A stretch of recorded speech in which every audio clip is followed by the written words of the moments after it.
Adventures in Wonderland, Chapter 12, read by Chris Gorringe. Alice's Evidence. "Here!" cried Alice, quite forgetting in the flurry of the moment how large she had grown in the last few minutes, and she jumped up in such a hurry that she tipped over the jury box with the edge of her skirt, upsetting all the jurymen onto the heads of the crowd below, and there they lay sprawling about, reminding her very much of a globe of goldfish she had accidentally upset the week before. "Oh, I beg your pardon!" she exclaimed in a tone of great dismay, and began picking them up again as quickly as she could, for the accident of the goldfish kept running in her head, and she had a vague sort of idea that they must be collected at once and put back into the jury box, or they would die. "The trial cannot proceed," said the king in a very grave voice, "until all of the jurymen are back in their proper places. All," he repeated with great emphasis, looking hard at Alice as he said so. Alice looked at the jury box and saw that, in her haste, she had put the lizard in head downwards, and the poor little thing was waving its tail about in a melancholy way, being quite unable to move. She soon got it out again and put it right. "Not that it signifies much," she said to herself. "I should think it'd be quite as much use in the trial one way up as the other." As soon as the jury had a little recovered from the shock of being upset, and their slates and pencils had been found and handed back to them, they set to work very diligently to write out a history of the accident, all except the lizard, who seemed too much overcome to do anything but sit with its mouth open, gazing up into the roof of the court. "What do you know about this business?" the king said to Alice. "Nothing," said Alice. "Nothing whatever?" persisted the king. "Nothing whatever," said Alice. "That's very important," the king said, turning to the jury.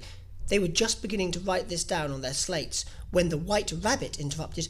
"Unimportant, your majesty means, of course," he said in a very respectful tone, but frowning and making faces at him as he spoke.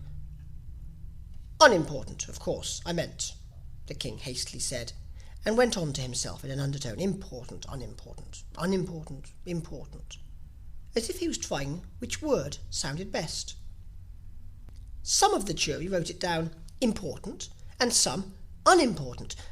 Alice could see this, as she was near enough to look over their slates, but it doesn't matter a bit, she thought to herself.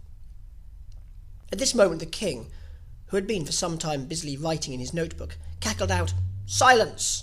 and read out from his book, "Rule 42. All persons more than a mile high to leave the court." Everybody looked at Alice. "I'm not a mile high," said Alice. "You are," said the king. "Nearly 2 miles high," added the queen. "Well, I shan't go, at any rate," said Alice. "Beside, that's not a regular rule. You invented it just now." "It's the oldest rule in the book," said the king. "Then it ought to be number 1, said Alice. The king turned pale and shut his notebook hastily. "Consider your verdict," he said to the jury, in a low, trembling voice. "There's more evidence to come yet, please your majesty," said the white rabbit, jumping up in a great hurry. "This paper has just been picked up." "What's in it?" said the queen. "I haven't opened it yet," said the white rabbit, "but it seems to be a letter written by the prisoner to somebody." "It must have been that," said the king, "unless it was written to nobody, which isn't usual, you know." "Who is it directed to?" said one of the jurymen. "It isn't directed at all," said the white letter. "In fact, there's nothing written on the outside." He unfolded the paper as he spoke and added, "It isn't a letter after all. It's a set of verses." "Are they in the prisoner's handwriting?" asked another of the jurymen. "No, they're not," said the white rabbit, "and that's the queerest thing about it." The jury all looked puzzled. "He must have imitated somebody else's hand," said the king. The jury all brightened up again. "Please your majesty," said the knave, "I didn't write it, and they can't prove I did. There's no name signed at the end." "If you didn't sign it," said the king, "that only makes the matter worse.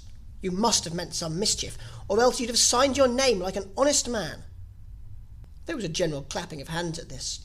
It was the first really clever thing the king had said that day. "That proves his guilt," said the queen. "It proves nothing of the sort," said Alice. "Why, you don't even know what they're about." "Read them," said the king. The White Rabbit put on his spectacles. "Where shall I begin, please your majesty?" he asked. "Begin at the beginning," the king said gravely, "and go on till you come to the end, then stop." These were the verses the White Rabbit read. "They told me you had been to her, and mentioned me to him. She gave me a good character, but said I could not swim. He sent them word I had not gone. We know it to be true. If she would push the matter on, what would become of you? I gave her 1, they gave him 2. You gave us 3 or more. They all returned from him to you, though they were mine before. If I or she should chance to be involved in this affair, he trusts to you to set them free, exactly as we were. My notion was that you had been, before she had this fit, an obstacle that came between him and ourselves and it. Don't let him know she liked them best, for this must ever be a secret kept from all the rest, between yourself and me." "That's the most important piece of evidence we've heard yet," said the king, rubbing his hands. "And now let the jury, if any one of them can explain it," said Alice. She had grown so large in the last few minutes that she wasn't a bit afraid of interrupting him. "I'll give him 6pence. I don't believe there's an atom of meaning in it." The jury all wrote this down on their slates. She doesn't believe there's an atom of meaning in it. But none of them attempted to explain the paper. "If there's no meaning in it," said the king, "that saves a world of trouble, you know, as we needn't try to find any. And yet I don't know," he went on, spreading out the verses on his knee and looking at them all with one eye. "I seem to see some meaning in them, after all. Said I could not swim. You can't swim, can you?" he added, turning to the knave. The knave shook his head sadly. "Do I look like it?" he said, which he certainly did not, being made entirely of cardboard. "All right so far," said the king, and he went on muttering over the verses to himself. "We know it to be true," that's the jury, of course. "I gave her 1, they gave him 2. Why, that must be what he did with the tarts, you know." "But it goes on, they all returned from him to you," said Alice. "Why, there they are," said the king triumphantly, pointing to the tarts on the table. "Nothing can be clearer than that. Then again, before she had this fit. You never had fits, my dear, I think," he said to the queen. "Never," said the queen furiously, throwing an inkstand at the lizard as she spoke. The unfortunate little Bill had left off writing on his slate with one finger, as he found it made no mark, but he now hastily began again, using the ink that was trickling down his face, as long as it lasted. "Then the words don't fit you," said the king, looking round the court with a smile. There was a dead silence. "It's a pun," the king added in an offended tone, and everybody laughed. "Let the jury consider their verdict," the king said, for about the 20th time that day.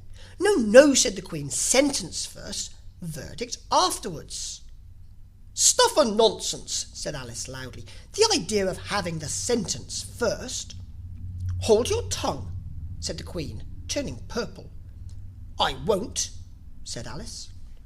"Off with her head," the queen shouted at the top of her voice. Nobody moved.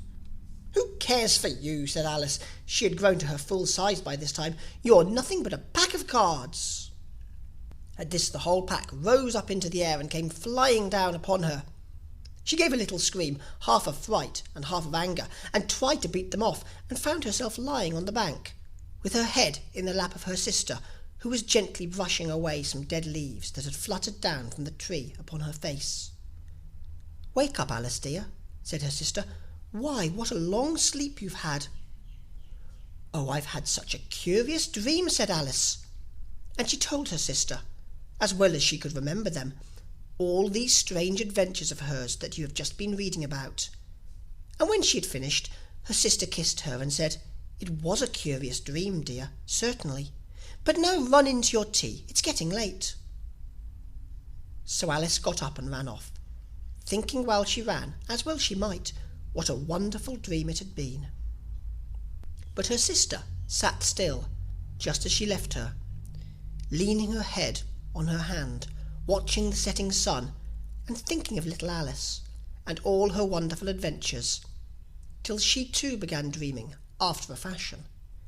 And this was her dream. First she dreamed of little Alice herself, and once again the tiny hands were clasped upon her knee, and the bright eager eyes were looking up into hers, and she could hear the very tones of her voice, and see that queer little toss of her head to keep back the wandering hair that would always get into her eyes. And still, as she listened, or seemed to listen, the whole place around her became alive, the strange creatures of her little sister's dream. The long grass rustled at her feet as the white rabbit hurried by. The frightened mouse splashed his way through the neighbouring pool. She could hear the rattle of the teacups as the March Hare and his friends shared their never-ending meal, and the shrill voice of the Queen ordering off her unfortunate guests to execution. Once more the pig baby was sneezing on the Duchess's knee, while plates and dishes crashed around it. Once more the shriek of the griffin, the squealing of the lizard's slate pencil, and the choking of the suppressed guinea pigs filled the air, mixed up with the distant sobs of the miserable mock turtle. So she sat on, with closed eyes, and half believed herself in Wonderland, though she knew she had but to open them again, and all would change to dull reality. The grass would be only rustling in the wind, and the pool rippling to the waving of the reeds. The rattling teacups would change to tinkling sheep bells, and the Queen's shrill cries to the voice of the shepherd boy, and the sneeze of the baby, the shriek of the griffin, and all the other queer noises would change, she knew, to the confused clamour of the busy farmyard, while the lowing of the cattle in the distance would take the place of the mock turtle's heavy sobs. Lastly, she pictured to herself how this same little sister of hers would, in the after-time, be herself a grown woman, and how she would keep, through all her riper years, the simple and loving heart of her childhood, and how she would gather about her other little children, and make their eyes bright and eager with many a strange tale, perhaps even with the dream of Wonderland of long ago, and how she would feel with all their simple sorrows, and find a pleasure in all their simple joys, remembering her own child life and the happy summer days. This is the end of Alice's Adventures in Wonderland.